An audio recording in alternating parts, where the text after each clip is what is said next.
안녕하세요. 출발 증시와이드의 최리나입니다. 키프로스 사태, 해법을 찾아가나 싶었는데 결국 여진이 이어지고 있네요. 안타까운 모습입니다. 유로그룹 의장께서 이런 얘기를 했대요. 키프로스식 구제금융 해법이 다른 국가에도 적용될 수 있다고요. 은행의 구조 조정을 시사하는 그런 발언이었었는데요. 때문에 뉴욕과 유럽은 오를 뻔했다 결국 밀리고 말았습니다. 우리 증시 오늘 얼마나 영향을 받을지, 외국인들은 또 어떤 매매 패턴을 보일지 조금은 우려가 되는데, 전날 현호석 경제부총리 겸 기획재정부 장관의 발언, 경기 부양 의지에 비춰볼 때 낙폭이 제한적이길 기대해 보겠습니다. 먼저 키프로스 사태부터 뉴스 업데이트 해보죠. 네, 먼저 유럽중앙은행은 국제채권단과 구제금융안에 합의를 본 키프로스에 계속해서 약속대로 자금을 대겠다 지원 약속을 해줬습니다. 한편 유로그룹 의장, 현 네덜란드 재무장관이죠. 키프로스식 구제금융이 타국가로 전이될 수 있음을 시사했는데요. 이 같은 우려에 뉴욕과 유럽 증시는 장중에 사상 최고치 혹은 1%대 이상씩 오르기도 했었지만 종가상은 밀리고 말았습니다. 한편 런던을 지금 한국 방문 중에 있는 버냉키 연준 의장은요. 비즈니스 스쿨 연설을 통해 선진국, 그러니까 연준을 포함한 이런 선진국들의 부양책이 주변 국가들에게 혜택을 주는 것이지 선진국들의 자국 통화 절하를 유도하기 위한 정책이 아님을 분명히 하면서 역시 양적 완화에 대한 옹호 발언을 쏟아놓았고요. 여기에 덧붙여서 뉴욕의 윌리엄 더들리 총재도 고용 경기가 추락할 수도 있다라면서 미국 내의 부양 기조는 계속 고수될 것이다라고 비슷한 발언을 내놓기도 했었습니다. 네, 어제 정말 모처럼 올랐던 국내 증시, 오늘 전일의 상승폭을 얼마나 반납할까요? 일단 글로벌 증시는 밀렸음을 염두에 두시고요. 출발 증시와이드 일부 주요 코너들 이어서 보시겠습니다.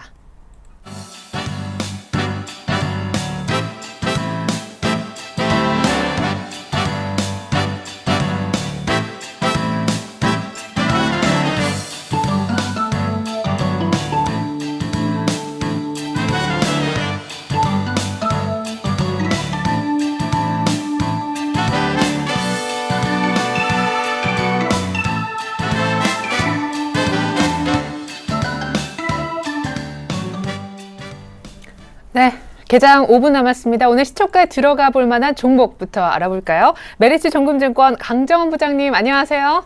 네, 안녕하세요. 네, 전에 시초가 공략주였던 TLI부터 AS 듣고 싶은데 종가상은 좀 밀렸어요. 시초가 대비 1% 오르는 타이밍도 있긴 했었는데요.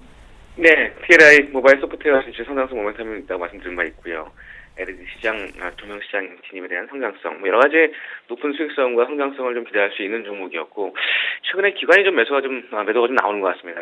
올해 턴 어라운드를 전망하고 있고, 제가 어제 다소 현 주가 밸류에이션이 높을 수 있겠습니다만 매분기 실적을 좀 확인해 보고 또 올해 서프라이즈한 실적이 좀 기대되고 있는 상황이고, 최근에 클린 템플턴 투신 운영에서도 84만 주의 순매수를 했다고 공시한 상황입니다.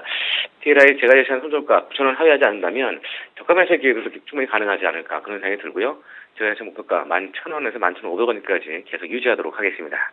네, 보유 AS 감사합니다. 이어서 오늘 시초가 공략주는 종합 미디어 기업인 제이콘텐트리라는 종목이라고요.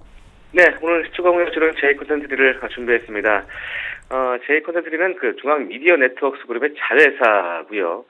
중앙일보와 JTBC, 제이콘텐트리가 이제 중앙 미디어 네트워크스 그룹인데 여가 소비 산업 성장의 수혜주라고 보시면 되겠습니다.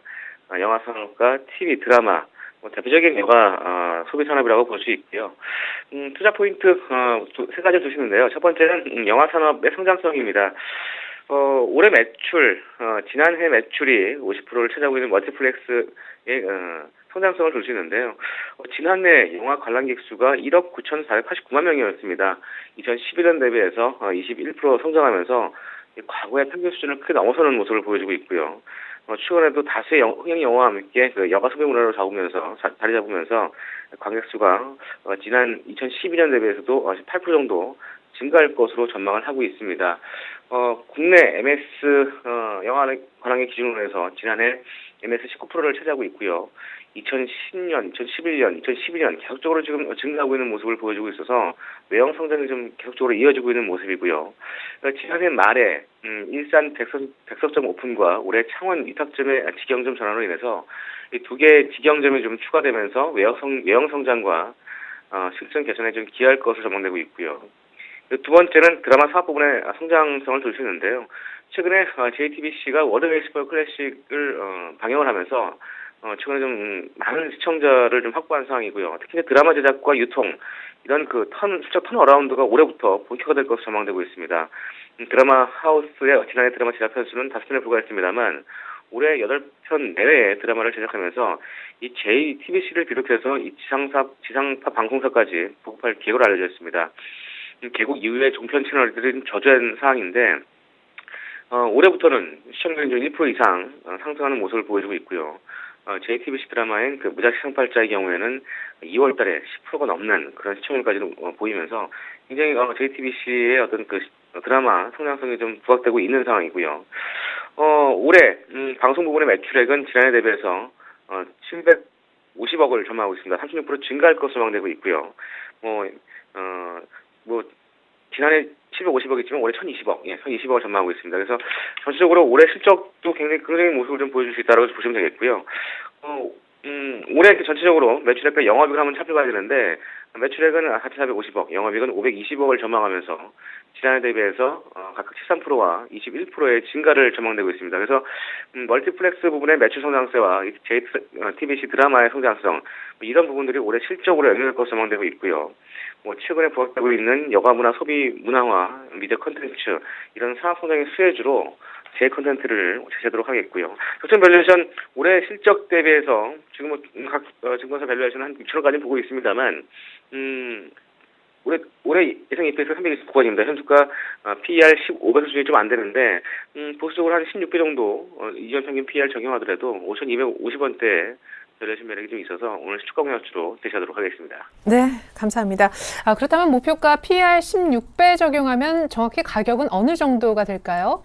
네, 5,250원에서 5,300원까지 제시해드리겠고요. 다소 고점일 수 있겠습니다만 아직은 상승 여력이 좀 있을 거라 판단 들어서 오늘 준비했고요. 손절가는 4,450원 하에씩 손절로 행하시기 바라겠습니다. 네, 감사합니다. 강정원 부장님의 오늘 시초가 공략 종목 제이콘 텐트리 설명이었습니다. 잘 들었습니다. 네, 고맙습니다.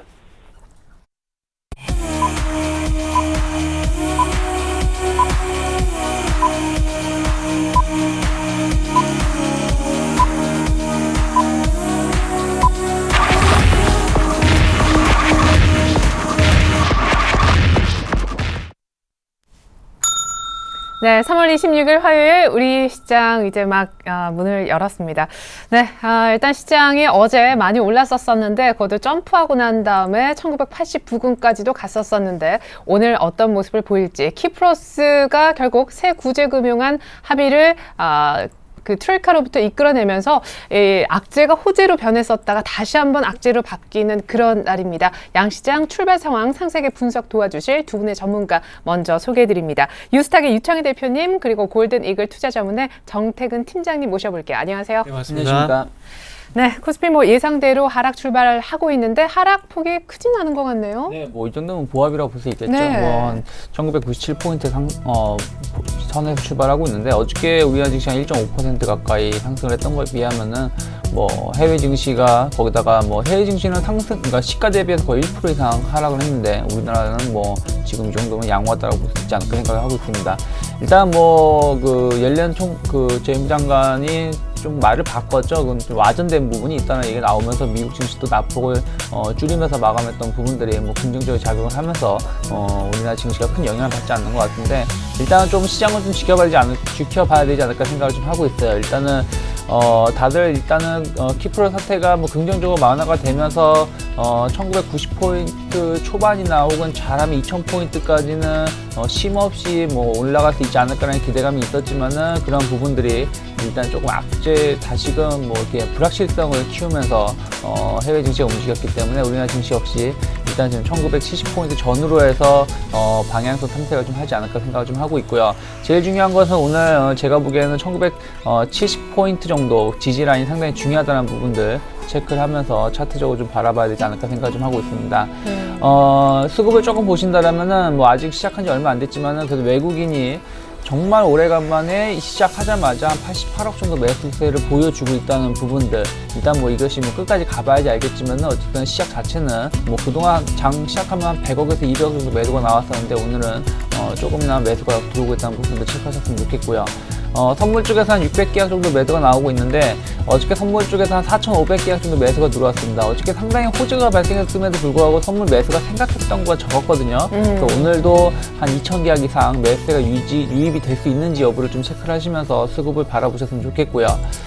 시가총액 상위 종목 보신다면 뭐 삼성전자, 현대차, 포스코 모두 전체적으로 약 혼조세를 보이면서 주가가 움직이고 있다는 부분 체크하셨으면 좋겠고, 오늘 좀 바라보셔야 될 부분들은 어저께 이제 기대감이 작용을 했고 또 정책적인 기대감이 작용을 하면서 좀 급등했던 부분 종목군들이 좀 있어요. 뭐 금융주라든지 건설주, 그리고 이제 IT 관련된 종목군들이 있는데, 그런 종목군들이 어저께 강하게 올랐던 부분들에 대해서 뭐 상승폭을 좀 되돌리는지 아니면은 지켜주면서 잘 마무리하는지 여부를 좀 체크를 하면서 대응하시면 좋지 않을까 생각을 좀 하고 있습니다. 네, 감사합니다. 자, 이번에는요, 코스닥으로 가볼 텐데 그 이전에 일본 시장의 출발 상황도 함께 좀 짚어보겠습니다. 니케이가 한 0.67% 정도 하락하면서 출발했는데 어제 또 1% 중후반 정도 오르면서 마감했잖아요. 일본 니케이 오늘 조금 밀리면서 우리보다 낙폭이 조금 더 크다라는 개장 분위기 역시 전해드렸습니다. 자, 이번엔 코스닥으로 한번 가보죠. 어제 출발이 형님보다 나았었는데 결국 지키지 못하고 하락 마감했었습니다만 물론 낙폭은 안 컸죠. 네. 오늘 플러스 출발이군요. 네, 일단은 코스피보다 좀 강하게 현재 출발을 하고 있습니다. 자, 일단은 코스닥 시장 같은 경우에 550포인트가 과연 벽이 될 것인가 아니면 돌파를 할 것인가 상당히 중요한 기로에 좀 놓였다고 좀 봐야 될 것 같은데요. 어제 외국인 참, 예. 아니 기관이 코스닥 많이 팔았었는데. 네. 예. 최근에 뭐 기관과 외국인한테 동반 매수로 해서 상당히 가파르게 올라왔었는데 어제 네. 같은 경우는 상승 출발했음에도 불구하고 외국인과 기관의 어떤 동반 매도로 해서 수급이 역전이 되면서 전강 부양으로 끝났습니다. 그래서 아침 쪽에서 다시 한번 550포인트를 회복을 하면서 출발을 하고 있는데요. 과연 외국인과 기관들 돌아올 것인가? 그 부분이 가장 중요한 관건이 좀 되지 않겠나 생각을 하고 있습니다. 그리고 한 가지 더 중요한 부분은 어제 같은 경우에 IT 하드웨어, 특히나 그 스마트폰 부품주라든지 그리고 LED 쪽에 매도가 상당히 많이 나왔었는데요. IT 부품 쪽으로 매도가 추가적으로 나올 것인가 아니면 다시 매수가 유입되면서 시장을 받칠 것인가 그 부분도 좀 상당히 중요하다는 부분들을 한번 좀 언급을 좀 드려보도록 할게요. 자, 그러면서 바로 수급 한번 좀 보도록 하겠습니다. 자, 어제 말씀드렸듯이 외국인은 214억 그리고 기관은 392억 정도 매도를 했었고요. 그리고 개인들은 654억 상당히 많이 매수를 했었는데 아침 중 출발 상황을 좀 보게 된다면은 일단 기관 쪽은 현재 매도 출발을 하고 있습니다. 22억 정도 현재 매도 출발을 하고 있고요. 개인들은 어제 마찬가지로 18억 정도 매수 출발을 하고 있습니다. 지금 외국인 한 2억 정도 매수 출발을 하고 있는데 과연 오늘 이 매수 기도를 좀 이어갈 것인가? 최근에 기관이 매도를 하더라도 외국인이 매수를 하게 되면서 시장을 좀 받치는 경우가 많았었는데 과연 오늘 외국인들이 돌아올 것인가? 그 부분에 대해서 코스닥 수급 좀 중요하게 좀 체크를 하셔야 된다는 부분들 좀 말씀드려보고 싶고요. 자, 그럼 시가총액 상위 종목들 한번 출발 상황 한번 체크를 좀 해보도록 할게요. 네. 자, 전체적으로 봤을 때는 뭐 상승 출발한 종목들이 좀 더 많습니다. 뭐 서울 반도체 0.17%, 셀트리온 0.75%, 대용 0.88%, OCI 머티리얼 0.55%, CJ 홈쇼핑이 0.54%, 그리고 네오직 게임즈가 1.54% 현재 1.54% 정도 현재 상승 출발을 하고 있는데요. 반대로 하락 출발하는 종목들도 한번 살펴보게 된다면 네. SK 브로드밴드가 마이너스 0.11%, 동구 SLC가 좀 크게 하락을 하고 있습니다. 1.58% 정도 현재 하락 출발을 하고 있고요. 네. 마찬가지로 주성엔지니어링이 지금 현재 마이너스 0.45%, 유니슨이 마이너스 0.69% 정도 현재 하락 출발을 하고 있습니다. 네, 감사합니다. 이렇게 해서 저희가 코스닥 분위기까지 한번 짚어봤습니다. 의외로 키프로스 사태가 다시금 악재로 작용하는 날이지만 코스피 쪽에는 외국인들이 오래간만에 장 초반에 순매수하고 있고 코스닥도 역시 강한 모습대로 출발이 플러스임을 알 수 있었는데요. 외환 시장은 또 얼마나 키프로스 사태의 영향권에 들어있을까요? KB 외환 선물로 가겠습니다. 정경팔 팀장님 안녕하세요. 네, 안녕하십니까? 네, 전일에는 새로운 구제금융안이 결국 수용이 됐다라고 해서 원달러 환율이 많이 내렸었는데 오늘은 어느 정도로 상승하고 있는지 상승폭이 궁금하군요. 네, 오늘 서울 외환시장은 어제 종가 대비 20전이 상승한 1111원에 개장했는데요. 개장 이후 1113원까지 상승을 했었고요. 이 시각 현재는 다시 개장가 수준으로 소폭 하락한 상황입니다.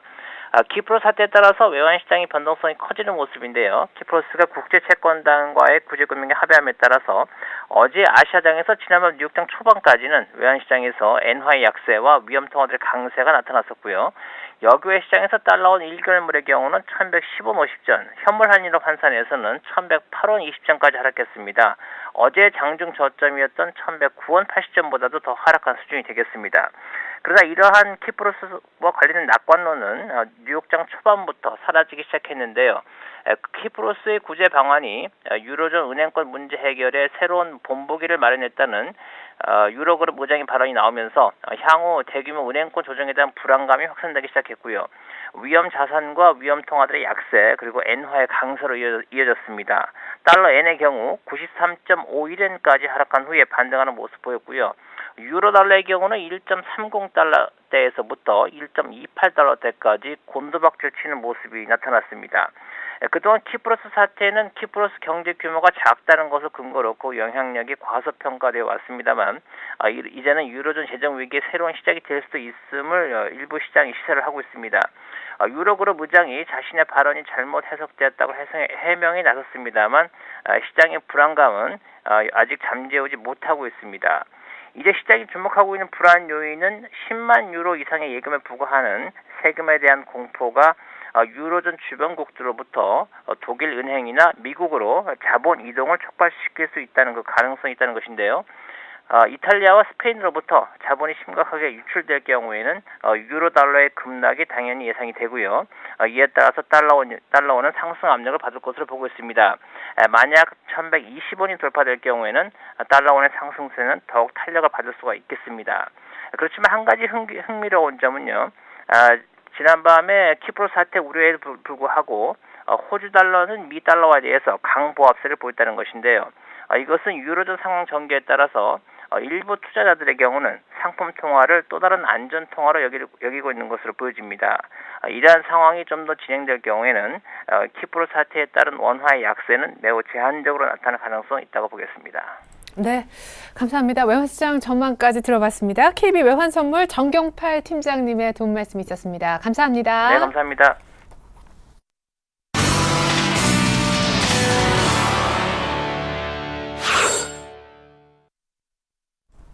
네, 코스피도 1포인트가량, 코스닥도 1포인트가량 아주 미미하지만 의외로 빠지지 않는 오늘 양시장 모습이 진행되고 있습니다.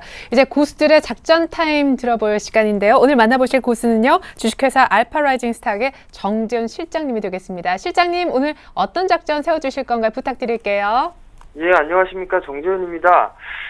전날 미국 시장이 좀 약세로 좀 마감을 했습니다. 그런 반면에 우리나라 시장은 강보합권역에서 좀 거래가 좀 되고 있는 그런 모습들인데요. 여기서 이제 포인트를 좀 맞춰볼 부분들은 실적에 대한 부분들입니다. 종목이 오르지 못한 그런 부분들 보게 되면 실적이 좀 안 좋기 때문에 일단 주가에 대해서 상승을 하지 못하는 그런 모습들이 좀 나타났었는데요. 이제 어닝 시즌이 좀 다가오고 있는 그런 상황들입니다. 그렇기 때문에 실적주 위주로의 종목 접근이 좀 가능하다라고 좀 말씀을 드리고 싶습니다. 우선적으로 실적이 좋은 종목군들이 좀 찾기가 힘들다라고 좀 생각을 하신다면은 수급적인 부분들을 보면 되겠다라고 좀 말씀을 드리고 싶습니다. 최근에 외국인 쪽과 기관 쪽에서의 매수를 좀 해주는 종목군들, 기관 쪽에서도 현재 그 연기금 쪽에서의 매수가 유입이 되고 있는 그런 종목군들 같은 경우는 상당히 좀 탄력적으로 좀 움직이고 있는 그런 모습들입니다. 현재의 시장을 좀 흐름을 좀 보시게 된다면 외국인들 같은 경우는 현재 8거래일 만에 매수로 좀 거래소 쪽에서는 소폭이나마 좀 매수가 들어와주고 있는 그런 모습들이고요. 쪽 같은 경우를 보게 된다면은 전날 200억이 넘게 외국인 쪽에서는 매도가 좀 나왔었고요. 기관 쪽에서는 400억 정도가 매도가 좀 나왔었는데요. 지금은 뭐 소폭이지만 매수가 좀 유입이 되고 있다라는 부분들에 좀 포인트를 맞춰 놓고 보면 좀 좋겠다라고 좀 말씀을 드리고 싶습니다. 결국에는 시장에 대한 흐름들은 실적주에 대한 종목군들은 죽지가 않는다라고 좀 보셔도 좋을 것 같습니다. 여기서 이제 어닝 시즌이 다가오고 있기 때문에 실적주에 포인트를 좀 맞추고 보자라고 좀 말씀을 드리고 싶고요. 거래소 같은 경우는 지금 현재 1978포인트 정도에서 좀 거래가 되고 있는데요. 단기적으로 일단 2000포인트 부분에서는 단기 저항권역에 좀 진입을 하지 않겠나 싶습니다. 그렇게 된다면은 뭐 종목별로 보게 된다면 지수만 보게 된다면 크게 올라갈 수 있는 그런 폭이 없기 때문에 일단 종목에 대해서 좀 포인트, 포커스를 좀 맞추고 보자라고 좀 말씀을 드리고 싶습니다. 그런 생각을 좀 포커스로 맞춰 놓고 일단 종목을 좀 말씀을 드리도록 하겠는데요. 첫 번째 종목은 포스코 엠텍이라는 그런 기업입니다. 과거에 작년 같은 경우 12,500원대까지 큰 폭의 상승을 해주고 난 이후에 깊은 조정을 좀 받았었습니다. 이 종목도 마찬가지로 일단 이 실적에 대한 증가가 기대가 될 수 있는 그런 종목입니다. 새로운 사업, 즉 이제 포스코에 대한 계열사로서 안정적인 수익을 좀 추구를 하고 있는데요. 올해부터 신규 사업이 좀 본격화되면서 회수 단계에 좀 접어들었다라고 좀 보시면 좋을 것 같습니다. 일단 뭐 신규 사업 부분들을 좀 살펴보게 된다면은요, 희귀금속 부분들을 좀 볼 수가 있고요. 그다음에 도시광산 쪽에서 좀 볼 수가 있습니다. 일단 이러한 부분들이 현재 이 본격화가 되면서 올해 EPS 증가치를 보게 되면 약 100% 이상 증가가 될 것으로 좀 예상을 하고 있습니다. 향후를 보게 되더라도 3년 동안 적어도 뭐 60% 이상씩 상승을 할 수 있는 그런 여력이 하기 때문에 지금 현재 가격대라면은 충분히 좀 매수를 해볼 만한 그런 자리가 아닌가 싶습니다. 또 하나 봐야 될 부분들은 수급적인 부분들을 좀 빼놓고 볼 수가 없는데요. 최근에 수급들을 좀 보시게 된다면은 지금 현재 포스코 엠텍 같은 경우는 기관 쪽에서의 꾸준한 매수세가 들어와주고 있는 그런 모습들입니다. 특히나 연기금 쪽에서의 공격적인 매수세가 유입이 되고 있는 그런 상황들이고요. 보험 쪽이나 그다음에 기타 금융 쪽에서도 매수가 유입이 되고 있는 그런 상황들입니다. 반면에 외국인 쪽에서는 매도세가 출회가 되고 있는 그런 부분들이었었지만 전날 일단 매수로 좀 전환해주는 모습이 좀 긍정적이다라고 좀 보셔도 좋을 것 같습니다. 가격적인 좀 전략을 좀 말씀을 드리도록 하겠는데요. 지금 현재 포스코 엠텍이 1,900원에 좀 거래가 되고 있는 모습들입니다. 근데 지금 현재 상황을 좀 보시게 된다면 확대를 해서 보겠는데요. 지금 현재 약 2주 동안의 박스권역의 좀 모습을 보이고 있는 그런 상황들입니다. 그러면서 오늘 돌파 시도가 좀 나와주고 있는 그런 모양새를 좀 보이고 있는데요. 여기에서 좀 봐야 될 부분들은 결국에는 지금 현재 상황으로만 놓고 보게 된다면 충분히 매수 포인트로 좀 잡아도 좋다라고 좀 말씀을 드리고 싶습니다. 가격적인 좀 전략을 말씀을 드리도록 하겠는데요. 매수가는 지금 현재 1,900원에 좀 거래가 되고 있는 그런 상황들이기 때문에요. 1,900원 정도에서부터 1,500원 정도까지 분할 매수 포인트로 좀 잡아도 좋겠다라고 좀 말씀을 드리고 싶고요. 목표가는 전고점 부근입니다. 12,000원을 좀 설정을 해드리도록 하겠고요. 손절가는 9,900원을 제시를 해드리도록 하겠습니다. 다음 종목은 동일금속이라는 종목입니다. 동일금속, 지금 최근에 제가 말씀을 드리는 종목군들 같은 경우라면 대형 섹터보다는 스몰캡 섹터의 종목군들을 좀 유난히 좀 많이 말씀을 좀 드리고 있는 그런 사항들입니다. 대부분 다 실적에 대한 증가치가 상당히 좀 크게 나타날 수 있는 그런 종목군들이고요.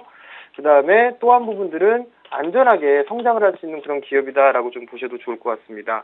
마찬가지로 이 동일금속 같은 경우는 미국 시장, 미국에 대한 부동산 시장이 점차적으로 좀 회복이 되고 있는 그런 상황이기 때문에요. 충분히 매수 포인트로 좀 잡아봐도 좋겠다라고 좀 말씀을 드리고 싶습니다. 실적적인 부분들을 보더라도 꾸준하게 실적이 좀 증가가 되고 있는 그런 모습들이 좀 나타나고 있고요. 그다음에 건설 장비 쪽, 일단 SOC 사업이 확장이 되면서 확장이 되게 된다면 동일금속도 마찬가지로 성장을 좀 유지가 될 수 있다라고 좀 보셔도 좋을 것 같습니다. 수급적인 부분들을 보시게 된다면 특히나 연기금 쪽에서의 꾸준한 매수세가 일단 특이하다라고 좀 보시면 좋을 것 같습니다. 반대로 외국인 쪽 같은 경우는 매도세가 좀 출회되고 있는 그런 모습들이 나타나고 있지만 전날에 다시 매수세가 유입이 되고 있는 그런 모습들이 긍정적이다라고 좀 보셔도 좋을 것 같습니다.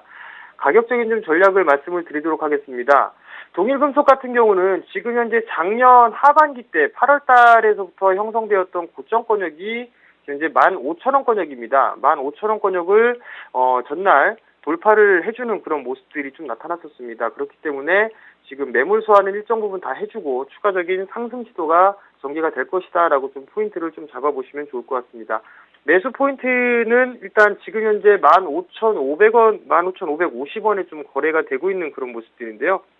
매수 포인트 조금 눌리면 좀 보는 게 좋을 것 같습니다. 15,300원권역에서 15,000원권역까지는 충분히 매수 포인트로 좀 잡아보셔도 좋을 것 같고요. 목표가는 최근에 형성됐던 고점입니다. 과거 작년 2월경에 형성됐던 고점이 약 17,000원 정도입니다. 17,000원을 목표가로 좀 제시를 해드리도록 하겠고요.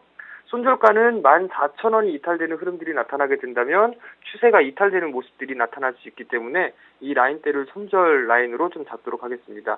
최근에 말씀드렸던 종목군들이나 아니면은 흐름들을 좀 보게 된다면 연기금 쪽에서의 매수가 되고 있는 그런 종목군들이 상당히 좀 탄력적으로 좀 움직이고 있는 그런 모습들입니다. 최근에 투자를 하기 상당히 좀 힘드신 분들이라면 수급적인 부분들을 꼭 체크를 해서 보게 된다면 상당한 도움이 될 것이다라고 좀 말씀을 드리고 싶네요. 감사합니다. 지수보다는 종목, 실적주 혹은 연기금 매수 종목 가운데 고르면 좋겠다. 오늘은 포스코엔텍과 동일금속 설명해 주셨습니다. 정재훈 실장님의 고수들 작전 타임까지 함께 하셨습니다. 고수들의 얘기 들어볼 수 있어 좋았습니다. 실장님 감사합니다. 감사합니다.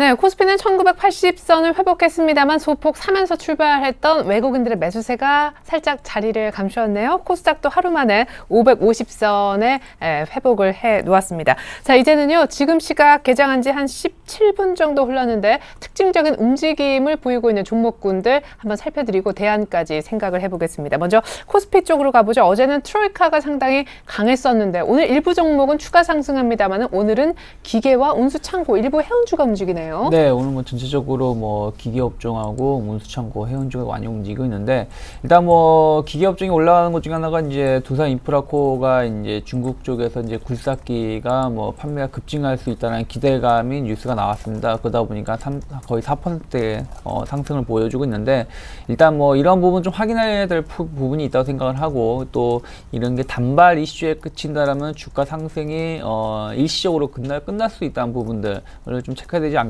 될 것 같은데 일단은 제가 보기에는 15,800원 전후로 해서 여기가 좀 돌파가 되는지 여부, 여기가 돌파가 된다라면은 일단 2달 정도 바닥 다지가 이루어지고 나서 돌파가 되는 것이기 때문에 추가적으로 16,500원이나 17,000원대까지 올라가기 위해서는 16,000원 돌파가 상당히 중요하다고 보시면 될 것 같고 두산중공업 같은 경우가 이제 오늘 전환사채 전환사채죠. 교환사채 발행을 하겠다라는 얘기가 나왔습니다. 5천억 정도 규모인데, 이러한 부분들이 이제 두산건설을 지원하기 위해서, 자금을 조금, 조달하기 위한, 것이라고 얘기를 하는데, 아직까지는 뭐 악재로 작용하기보다는, 뭐, 그냥, 예상을 했던 것처럼 뭐 주가가 움직이고 있다는 부분들 전체적으로 지금 두산중공업 자사주가 가치가 7,200억 정도 돼 있는데 그 정도에서 5천억 정도 발행을 하는 것이기 때문에 뭐 주가가 높게 형성되어 있는 것도 아니고 낮게 형성되어 있다 보니까 큰 영향을 받지 않는 것 같다라는 부분들 같이 보셨으면 좋겠고요.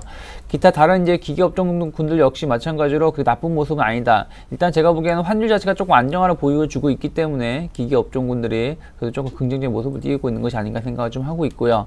또 하나가 이제 운수창고 같은 종목군들 좀 보신다라면은 전체적으로도 이제 뭐 현대상선 같은 경우가 한 8%대 상승 좀 보여주고 있는데 일단 조금 관련된 이슈가 좀 나온 것 같아요. 그러면서 오늘 8% 상승을 보여주고 있다는 부분들 역시 마찬가지로 일단 너무 많이 빠졌었죠. 28,000원대에서 전혀 반등 없이 13,000원대가 거의 뭐 거의 마이너스 거의 50% 정도까지 하락을 했던 부분들이 나온 상황에서 일시적으로 돌발 변수가 작용하면서 좀 강세를 보여주고 있는데 일단 여기서 뭐 바로 뭐 또 치고 나간다기보다는 일시적으로 올라오고 나서 어떤 주가 흐름을 띄는지 한 2-3일 정도 지켜보면서 대응해야 되지 않을까 생각을 좀 하고 있고요. 기타 주식 오늘 금융주 특히 이제 은행주 같은 경우를 좀 관심 있게 볼 필요가 있는데 네. 뭐 기업은행 같은 경우는 좀 보신다라면은 일단은 그 유상증자 얘기가 나왔어요. 근데 뭐 유상증자가 뭐 엄청난 크긴 유상증자가 아니라 정부를 상대로 해서 약 한 400억에서 500억 정도 자금 조달하는 건데 이게 뭐냐면은 작년에 이제 중소기업들을 대상으로 해서 지원을 해주는 설비 투자 관련된 펀드를 기업은행에 발행을 했던 부분이 있는데 약 1조 한 2-3천억 되거든요. 근데 거기에 대해서 손실이 나왔을 때 그거를 정부가 보존해 주기로 했던 부분들이 있기 때문에 그 부분에 대해서 한 500억 가까운 유상증자를 제3자 배정을 통해서 유상증자를 하는 것이고 그 금액이 한 12,000원 정도 그러니까 19,100 한 2-30원 되거든요. 그러니까 12,000원 잡고 뭐 지금 12,900원 정도인데 뭐 12,000원 정도면은 큰 뭐 차이가 나는 것도 아니고 뭐 금액 전체로 본다면 500억 정도 나면은 뭐 주식수도 얼마 안 되기 때문에 주가는 영향을 받지 않고 오히려 이러한 부분들이 뭐 긍정적으로도 작용할 수 있다는 부분들을 볼 필요가 있다 생각을 하고 있고요. 네. 뭐 기타 다른 금융주들도 일단은 오늘 뭐 강하게 올라오지 못한 부분들 어저께 워낙에 많이 올랐다 보니까 조금은 뭐 쉬어가면서 좀 확인하려고 하는 모습을 띄고 있고요. 끝으로 뭐 건설주 같은 경우도 뭐 어저께 좀 기대감이 작용하면서 많이 올랐던 부분들이 있는데 오늘 같은 경우도 역시 뭐 현대건설이나 뭐 삼성건설, 삼성물산, GS건설 모두 보신다라면 그냥 혼조세로 움직이면서 일단은 방향성을 탐색하려고 하는 모습을 좀 연출하고 있는 것이 아닌가 생각을 좀 하고 있습니다. 네, 감사합니다. 이번에는 코스닥 쪽으로 한번 가보죠. CGN 이제 시총 상위 탑10 안에 드는 그런 종목인데 CGN이 오늘 유증 얘기를 자사주 처분 얘기를 한 것 같습니다. 개파락했는데 그 밖에도 대표 횡령설 그리고 오늘 처음으로 하한가 들어간 여러분들이 아실 만한 종목도 있다고 하는데 코스닥 특징주 시젠으로 한번 출발해보죠. 네, 일단 뭐 말씀하신 시즌부터 한번 살펴보도록 할게요. 시즌 같은 경우에 방금 언급을 해주셨듯이 자사주 처분에 대한 얘기가 나왔는데요. 일단 뭐 자사주 처분에 대한 부분들이 일단은 그 보유 주식을 시장에 내놓겠다는 얘기가 될 수가 있겠죠. 그래서 투자 자금이라든지 뭐 운용 자금 확보를 위해서 자기 주식을 뭐 처분한다는 얘기가 나왔는데요. 그래서 이 부분이 이렇게 좀 간단한 어떤 아이디어를 좀 가진 게 좋을 것 같아요. 그 회사에서, 그러니까 대주주에서 보유하고 있는 물량이 시장에 풀리게 되면 어떤 얘기가 나오겠습니까? 당연히 물량 어떤 시장 유동성에 대한 부분들이 나올 수가 있겠죠. 그리고 이 물량이 시장에 풀렸을 경우에 이 물량을 받아갈 주체가 없고, 그리고 주가에 부담이 될 수 있을 만한 부분인 것이 당연히 좀 악재가 될 수밖에 없을 것 같아요. 그래서 이런 부분들이 제가 보기엔 93억 정도면 그렇게 많지 않은 양이라고 이제 생각이 되고 있습니다. 그래서 단순한 우려감이 일시적으로 그래서 좀 반영이 된다고 좀 보는 게 맞지 않겠나 생각을 하고 있고요. 어쨌든 21선을 지켜주게 되면서 추가적인 하락이 나오는 것이 아니라 개파락 출발을 했지만 어쨌든 추가적인 하락이 나오는 것이 아니라 하락이 제한이 되게 되면서 반등 시도를 하고 있기 때문에 일단 오늘 쪽을 너무 판단하시기보다는 내일 쪽 그리고 내일 거래 이후에 한번 흐름을 체크해 보시는 게 좋을 것 같습니다. 일단 22선을 지켜주게 되면서 66,500원 가격대를 지켜주면서 다시 한번 7만원까지 접근을 하게 된다면은 뭐 지금 추가적인 어떤 계단식 상승을 좀 노려보는 게 맞지 않겠나 생각을 하고 있습니다. 그래서 물량이 많지 않기 때문에 너무 그렇게 크게 우려하실 필요는 없지 않겠나 저는 이렇게 좀 판단을 하고 있습니다. 네. 자, 그러면서 두 번째로 삼양옵틱스 같은 경우 한번 좀 살펴봐야 될 것 같은데요. 삼양옵틱스 같은 경우에 지금 현재 그 관리 종목으로 현재 지정이 되게 되면서 상당히 좀 안 좋은 흐름이 나오고 있습니다. 감사 의견이 그 거절이 아닌 한정 의견이 나오게 되면서 일단 거래가 정지가 됐는데 일단은 그 3월달 코스닥 같은 경우에는 그 상장 실질 심사 이런 얘기 상당히 좀 많은데요. 이 부분이 뭐 어제 시장에서도 많이 얘기했었고 지난주 금요일에도 이런 얘기가 상당히 많이 하고 있는데 최근에 그 실적이 안 좋은 종목들, 특히나 그 적자가 지속이 되고 있는 종목들은 특히나 3월달, 4월달 상당히 좀 조심을 하시라고 좀 말씀드리고 싶어요. 어저께 같은 경우도 관리 종목이 지정된 모경이라는 회사들도 있죠. 이런 회사들이 하한가로 떨어지게 되면서 상당히 뭐 우려스러운 얘기가 상당히 많이 나오고 있는데 지금 3월달 같은 경우 적자가 지속되고 있는 회사들 같은 경우 상당히 얘기가 많이 나오고 상당히 혼란스러울 겁니다. 그래서 이런 회사들을 자기가 보유하고 계신 종목들을 살펴보실 때 만약에 적자가 지속이 되고 있다거나 아니면 자본 전액 잠식은 아니도 부분 잠식이라도 이렇게 들어간 회사들이 있게 된다면은 투자를 조금은 하지 않는 게 좀 좋지 않겠는 생각을 하고 있습니다. 삼양옵틱스 지금 하한가에 진입을 했는데 이 종목을 과연 팔 수 있을까 이런 부분 좀 걱정이 됩니다. 그래서 만약 팔 수가 있다면은 이런 종목들은 빠르게 좀 빠져나오시는 게 좋을 것 같아요. 뭐 주가 이후에 좀 얘기가 될지 모르겠지만 RNL 바이오 같은 경우에도 이전에 보시면 아시겠지만 계속 부채 부분이 증가를 하고 있고 그리고 부채가 증가를 하고 있는 부분 속에서 전액 잠식으로 넘어갈 것이 우려가 상당히 많았었습니다. 그래서 이런 회사들은 다음부터 조금은 피하시는 게 좋을 것 같고요. 어쨌든 요 종목을 가지고 계신 분들 특히나 좀 빨리 좀 빠져나올 수 있는 그런 주가 흐름이 빨리 좀 나왔으면 좋겠다 이런 부분 말씀드려 보도록 할게요. 자, 또 안 좋은 얘기를 좀 드려야 될 것 같은데 자, SBM도 조금 안 좋은 얘기가 나오고 있습니다. 이제 횡령설, 대표이사 횡령설도 나오고 있고요. 그리고 감사보고서 제출이 뭐 지연이 되고 있다는 얘기가 나오고 있는데 원래 이게 위패감별기 만드는 예, 그렇죠. 상당히 뭐 성장성 있는 회사라가 나왔었죠. 그러게요. SBM 같은 게 방금 말씀을 하셨듯이 위패감별기 뭐 국내에 한정이 된 것이 아니라 러시아라든지 그리고 동유럽 쪽에 진출을 하게 되면서 상당히 좀 성장성 있는 회사라고 나왔는데 이 회사 같은 경우는 아무래도 한일위안하는 종목이 지금 현재 대표이사 1,700억 정도 횡령설에 대한 얘기가 나오고 있는데 좀 더 지켜봐야 될 것 같습니다.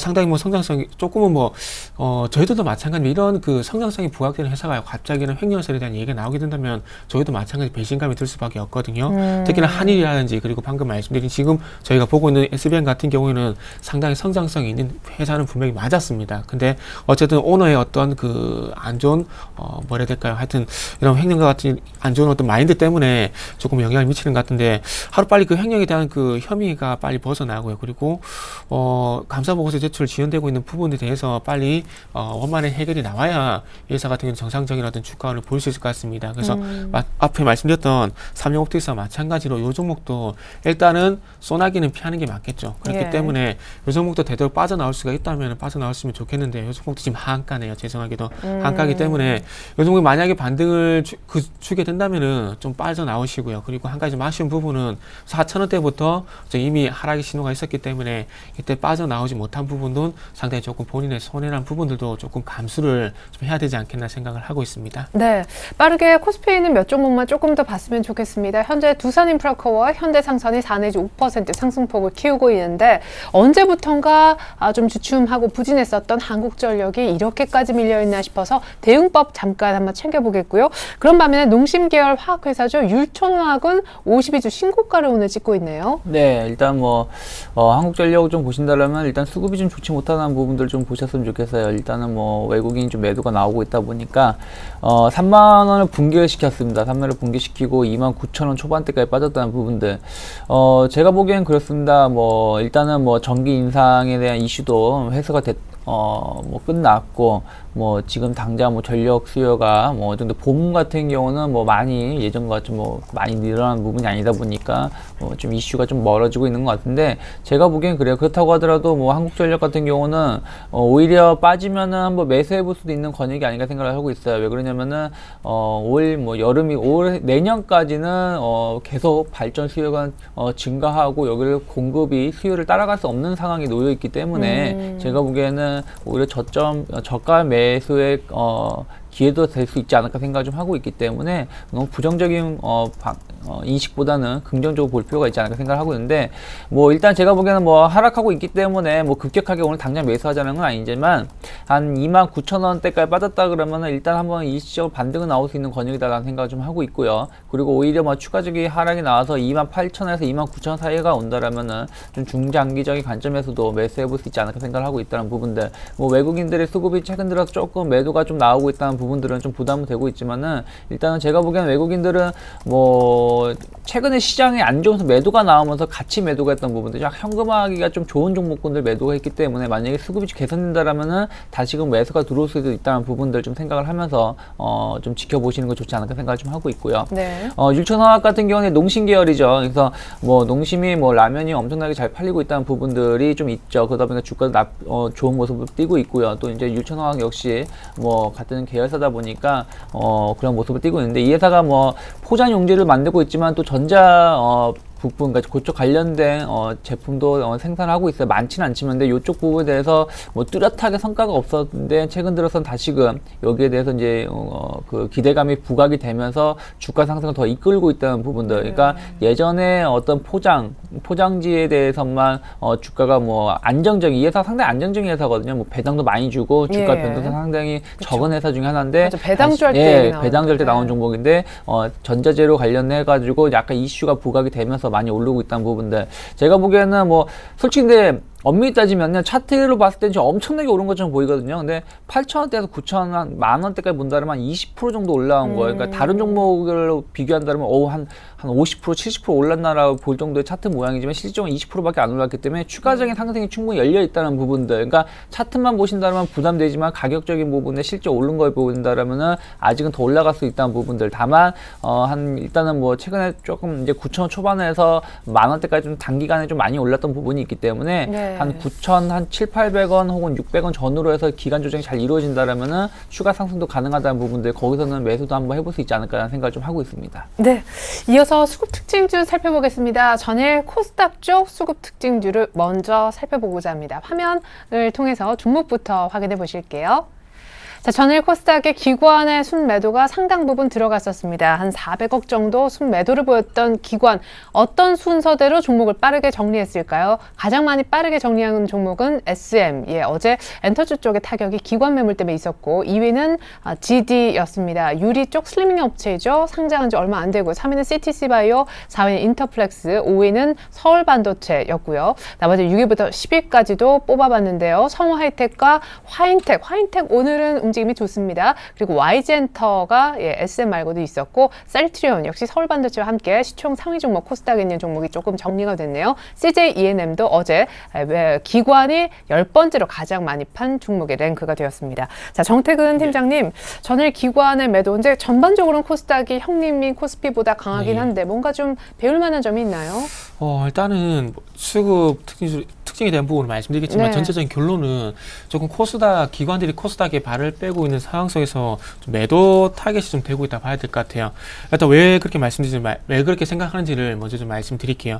일단은 4위, 5위 그리고 7위에 있는 인터플렉스, 서울반도체, 화이텍 같은 경우에는 지난주에도 지난 주간 전체입니다. 주간 전체적으로 봤을 때 기관 매도 상위 종목이 올라와 있었는데 어제도 마찬가지로 기관의 매도가 집중이 된 종목이었고요. 그리고 한 가지 더 특징적인 부분은 SM, GD 같은 경우에는 각각 어제 그 매도 상위 1, 2, 3위 올라와 있지만 지난주 같은 경우는 매수 상위 1, 2, 3위 올라와 있던 종목이라는 겁니다. 네네네. 그러니까 1차적으로 먼저 LED, 그러니까 서울반도체 같은 종목 LED 그리고 FPCB 관련된 인터플렉스 먼저 발이 빠지게 되면서 일단 그 타겟이 스마트 부품주뿐만 아니라 이제 엔터 관련주 쪽으로도 좀 타겟이 되는 것이 아닌가 좀 생각이 되고 있습니다. 그리고 CTC 바이오 같은 경우는 최근에 상당히 많이 올랐었죠. 기관의 수급을 해서. 그래서 지금 단순 어떤 기업적인 그 변화가 있는 것은 아니고 펀더멘털 어떤 부정적인 영향이 있는 것은 아니고 네. 단순히 수급 논리로 그러니까 기관이 코스닥에 대해서 조금 리스크 관리 차원에서 매도가 진행이 되고 있는데 그 매도 진행이 되고 있는 상황 속에서 매도 타겟이 되고 있다는 게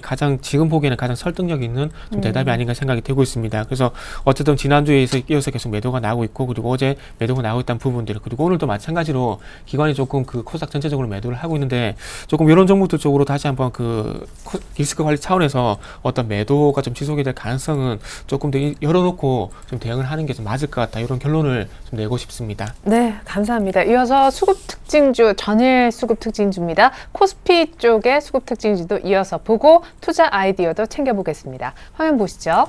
자, 전일 기관의 순매수 상위 종목을 좀 보고 계십니다. 전일까지 외국인들은 팔았고 외국인들보다 조금 하루 차이긴 하지만 기관이 한 7일 연속 사줬기 때문인데요. 첫 번째로 외국인이 던지는 삼성전자를 계속 사주고 있고요. 두 번째로는 레버리지, 3위는 현대차, 네 번째, 다섯 번째가 은행주네요. 전일 금융주의 상승세가 기관 덕분이었다라는 걸 알 수 있는 대목이고요. 이어서 6위부터 10위까지 종목도 살펴보시면 NC소프트와 어제 역시 많이 올랐던 대우조선해양, 그 밖에도 미래에셋증권과 우리금융, 어제 금융주를 그냥 싹쓸이했군요. 그 밖에 삼성전자뿐만 아니라 삼성전기도 기관의 러브콜을 받은 종목이었습니다. 자, 유창희 대표님, 코스피 쪽에서 뭔가 또 얻을 만한 아이디어? 네, 일단 제가 보기에는 어저께 기관들이 매수했던 부분들은 일단 기술적 반등이 나올 수 있는 위치가 나왔었죠. 그러다 보니까 관련된 종목군들 또 이제 정부 정책에 대한 기대감 작용했던 부분들 기업을 중심으로 해서 강하게 매수가 들어온 것이 아닌가 생각을 좀 하고 있어요. 그러니까 윈도 드레싱을 이런 종목으로 지금 그렇죠. 하는 건가요? 왜냐하면 윈도 드레싱 효과를 좀 기대하기 위해서는 그동안 좀 많이 빠졌던 종목군들을 주가 올리기가 좀 더 편하기 때문에 그렇죠. 좀 그런 부분이 작용했지 않을까 생각을 하고 있는데요. 일단 삼성전자 같은 경우 워낙에 많이 빠졌던 부분이 있었기 때문에 다시 150만 원대로 올랐던 부분들이 좀 있고요. 현대차 같은 경우 환율에 대한 기대감이 좀 작용하고 있다는 부분들 보셨으면 좋겠고 신한지주, 하나금융지주, 대우, 미래에셋증권 같은 경우 우리금융 보신다라면 일단은 키프로 사태가 완화가 되면서 이런 부분들이 또 있고 또 우리나라 같은 경우 행복기금이 출범을 하잖아요. 그러니까 네. 그런 부분도 약간 작용했던 것 같아요. 건설 부양에 대한 기대감도 있고 그러다 보니까 같이 시너지 효과를 일으키면서 어저께 많이 올랐고 오늘도 나쁜 모습은 아니에요. 신한지주 같은 경우 1.4%, 네. 우리금융도 0.4% 올라오면서 주가가 올라오고 있기 때문에 이런 종목군들 수혜를 입을 수 있을 거라는 기대감이 있고 또 하나가 이제 주가가 오르다 보면 또 이제 증권주들도 기대감 작용할 수 있겠죠. 그래서 그 관련된 종목군들이 좀 관심 있게 올랐고 네. 다만 실적 기대감으로 올란 종목이 좀 몇 개 있어요. 그러니까 다른 종목군들은 단순한 기대감에 의해서 시장이 좀 좋아지니까 같이 가지 않겠냐는 기대감이 있었다면 NC소프트 같은 경우는 블레이드 앤 소울이 중국 시장에 진출했다는 기대감이 작용하면서 좀 매출에 대한 우려감이 좀 어제도 완화가 되고 있다는 부분들이 작용하고 있다는 부분들 같이 보셨으면 좋겠고 그러다 보니까 어느새 한 16만 원대까지 올라오고 있다는 부분들 여기서 이제 기간 조정은 좀 필요하겠지만 잘 기간 조정이 이루어진다라면은 추세 전환도 가능할 수 있는 구간에 놓였다는 부분도 보셨으면 좋겠고 삼성전기 같은 경우도 이제 갤럭시 S4의 효과가 2분기서부터 본격화될 수 있다는 기대감이 작용하면서 어저께 강하게 올라왔던 부분들을 보신다라면 네. 일단은 실적에 대한 기대감에 있는 종목군들도 좀 있고 또 일단 월말 효과로 인해서 기대감 혹은 낙폭 과대 종목군들 좀 많이 매수했던 것이 아닌가 생각 좀 하고 있습니다. 네. 자, 그렇다면 오늘장 조언 한마디를 이제 순서대로 정태근 팀장님께서 먼저 얘기를 좀 해주셨으면 좋겠습니다. 네. 아까 코스닥 얘기 한참 해주셨는데 사실은 네. 기관이 어제 코스닥 굉장히 많이 팔았지만 개인은 네. 또 어마어마하게 샀더라고요. 네, 상당히 공교롭게도 조금 우려스러운 자리에서 조금 매수가 지금 들어오네요. 쌍봉이 될 네, 수도 예. 있는. 예. 일단 오늘도 개인들이 63억 정도 매수가 들어오고 있는데요. 일단 이런 말씀 좀 드려보고 싶어요. 코스닥 개인들이 몰려온다. 이 얘기가 상당히 뭐 긍정적인 얘기가 될지 아니면 부정적인 얘기가 될지는 좀 지켜봐야 되겠지만 그 최근에 555포인트 어제도 그렇죠. 555포인트 출발했지만 결국에는 전강 후회가 끝났습니다. 그리고 최근에 특징적인 부분은 음봉이 많아지고 있다는 겁니다. 그렇다면은 자 시장의 어떤 추가적인 상승을 하기 위해서는 뭐 당연히겠지만 양봉이 많이 나와야 됩니다. 근데 지금 현재 음봉이 나오고 있다는 부분들이 어떻게 보면 적어도 기간 조정, 좀 더 악화가 된다면 가격 조정까지 이어질 수 있는데 이 구간 속에서 외국인 기관이 들어오는 것이 아니라 개인들이 두고 있다는 것은 조금 무리했다고 봐야 되겠죠. 그러니까요. 그래서 이런 그 코스닥 개인들이 몰려온다. 그러니까 고점에서 매수를 하게 되면서 조금 물리는 그런 개인이 본인은 되지 말자 조금 이기적인 어떤 심리가 필요한 구간이 아닌가 좀 이렇게 좀 더 덧붙여 보도록 할게요. 예. 예, 그러면 이제 코스닥은 원래도 조금 550선에서 못 넘어갈 가능성이 0.001이라도 더 있다라고 하셨는데 여기서 개인들이 사니까 불안하다라고 하셨는데 그러면 어떻게? 일단은 뭐 지금 구간에서 좀 달려드시기보다는 네. 어제도 좀 말씀드렸던 부분이긴 한데요. 차라리 560포인트를 뭐 돌파를 할 때 따라가시던지 아니면 지금은 아무래도 조금은 그 적극적으로 제가 보기엔 접근할 구간은 좀 아니다 생각이 들기 때문에 조금은 냉철한 관점이 좀 필요하지 않겠나 생각을 하고 있습니다. 네, 좋습니다. 그렇다면 우리 유스탁의 유창희 대표님은요? 네, 저는 뭐 자라보고 놀라지 말자라고 얘기를 하고 자라는 싶은데요. 유럽? 그렇죠. 그러니까 네. 왜 그러냐면 어저께 키프로 사태가 아직 소뚜껑은 안 나왔으면 자라만 지금 나왔는데 그 자라를 가지고 이제 네덜란드 쪽 재무장관 얘기가 나왔었죠. 네덜란드 재무장관은 독일과 같은 입장을 고수하고 있기 때문에 좀 그런 얘기가 나왔는데 뭐 이러한 부분들 너무 부정적으로 보지 마시고 제가 보기에는 단기적인 이슈에 그칠 수 있다는 부분들, 오늘 시장하고 내일 시장이 상당히 중요하니까 그러한 부분들 체크를 하면서 확인하고 대응할 필요가 있다는 부분들 체크하자라고 말씀드리고 싶습니다. 네, 감사합니다. 무엇보다 오늘 외국인들의 선물 또 매수세도 어제 조금 기대 못 미쳤는데 좀 더 사줘야 된다라고 얘기를 했는데 현재는 외국인들 현 선물 모두 다 많지는 않지만 동반 매도 중입니다. 코스피 1978선, 코스닥 550선. 오늘 도움 말씀 주셨던 정태근 전문가 그리고 유창희 대표님과는 여기서 인사 나눌게요. 감사합니다. 네, 고맙습니다. 감사합니다.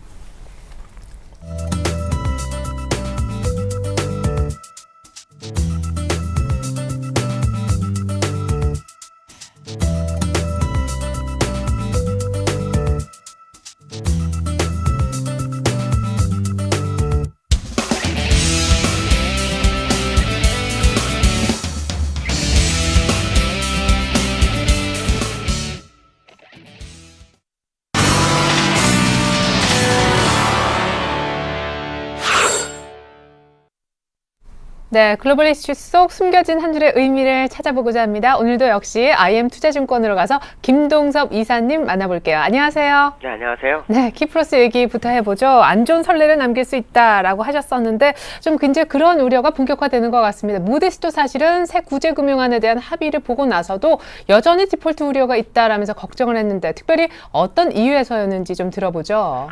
키프로스가 유로존 탈퇴 가능성에 대한 부분은 결국 그 먹거리하고 관련되어 있는 것 같습니다. 사람이 먹을 수 있는 그런 상황, 먹고 살 수 있는 그런 상황이 되면 사실 웬만한 일은 다 그냥 넘어가지요. 근데 지금 키프로스의 문제는 뭐냐면 키프로스 산업구조상으로는 두 가지 정도 볼 수 있는데 하나는 관광이고요. 두 번째는 뭐냐면 금융산업입니다. 러시아라든가 서방 간의 어떤 가교 역할을 하면서 금융을 끌어들이고 그 금융으로 해서 경제 성장을 일으키는 것이 키프로스의 이때까지의 모습이었죠. 그래서 조세 회피 지역으로 항상 그 얘기가 됐던 부분인데요.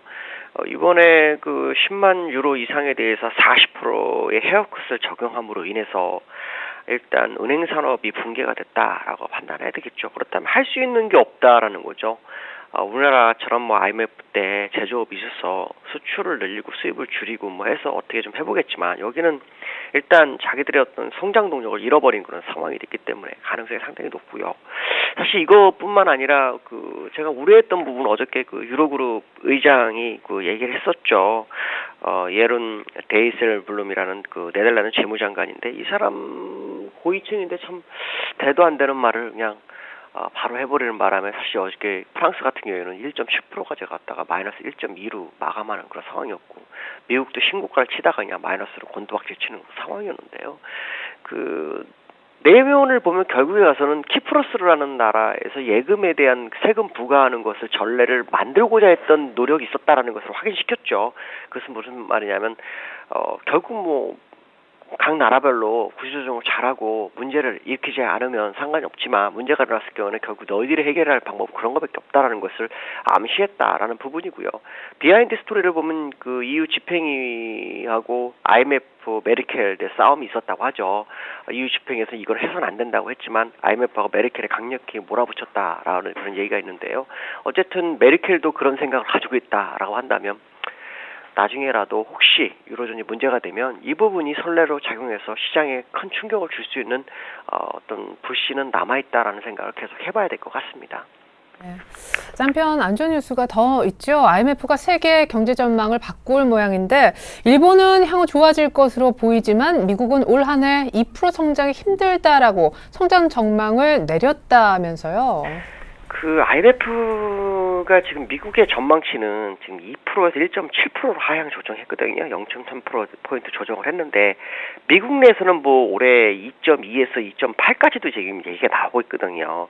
근데 IMF에서 얘기한 것은 딱 두 가지죠. 시퀘스터를 통해서 정부 지출이 이제 삭감됨으로 인해서 문제가 발생할 것이다라는 거고, 그다음에 부유층에 대한 세금 인상으로 인해서 여러 가지 문제가 발생할 확률이 높다라는 부분을 포인트를 뒀죠. 그래서 이걸 얘기하고 있고, 그 IMF 세계 경제 전망의 그 보고서 초안에서 가장 중요하게 말한 것은 일단 일탈이나 정치적 불확실성, 그다음 미국의 재정 정책에 대한 성장을 가로막는 리스크, 또 키프로스 사태에 대한 부분이고요. 이 부분들이 이제 시장에는 상당히 좀 단기적인 악재 가능성을 제기하고 있는데요. 미국에서도 지금 이 문제가 좀 본격적으로 논의가 되고 있습니다. 실제로 경제 성장이 작년에 급여세에 대한 소득 급여세에 대한 부분이 있었지만 결국에 와서는 지금 잘 버티고 있고 유류세 상승에서 잘 버티고 있기 때문에 경제 성장이 좋겠다라고 하지만 실제로 폴 크로만 같은 사람들은 상당히 좀 위험하다라는 얘기를 하고 있거든요. 제가 볼 때는 시퀘스터가 영향을 좀 있을 확률이 높습니다. 그 오바마 대통령하고 공화당에서 좀 합의를 보지 않나는 좀 어렵죠. 미국 내 관제 타회에 있는 많은 사람들이 벌써부터 근무를 못하는 상황이 발생하고 있기 때문에 이런 것들은 시장에 상당히 영향을 주지 않겠나라는 생각을 해봐야 될 것 같습니다. 자, 마지막으로 아주 따끈한 이슈입니다. 우리 금리에 대한 부분인데 이제 취임을 하셨죠. 현호석 경제부총리 겸 기획재정부 장관께서 이제 어제 이런 얘기를 하셨다고 합니다. 최근에 이제 경기부양책 얘기가 한창인데 여기 금리가 포함이 될 수 있다고. 다음 달 금통위가 참 기대가 모아지는데요. 물론 실기 얘기를 하셨지만 문제는 김중선 총재는 상당히 부정적인 입장에 있다는 것입니다. 어떻게 될까요? 일단 그 재정 정책과 통화 정책 두 개가 같이 움직여야 그 효과는 배가 됩니다. 근데 지금 그 현호석 경제부총리 겸 기획재정부 장관 입장에서는 재정 정책을 하는 거고요. 통화 정책은 하늘에서 하거든요. 그래서 하늘 쪽의 금리 인하에 대한 부분을 지난번에 청문회에서도 인사청문회에서도 그 얘기를 했죠. 그렇지만 어쨌든 이것은 이제 하늘의 문제다라고 얘기했지만 이 우리나라는 열석 발언권이라는 게 있기 때문에 충분히 조율이 가능하다라고 판단하고 있고요. 뭐 일각에서는 경기부양카 하늘 경기부양카드로 뭐 통화라든가 총액 한도 대출을 확대하는 방법, 아니면 은행의 지급 준비를 뭐 인하하는 방법 이런 걸 쓸 거다라고 하는데 제가 볼 때 금리 인하가 맞다라고 보고 있고요.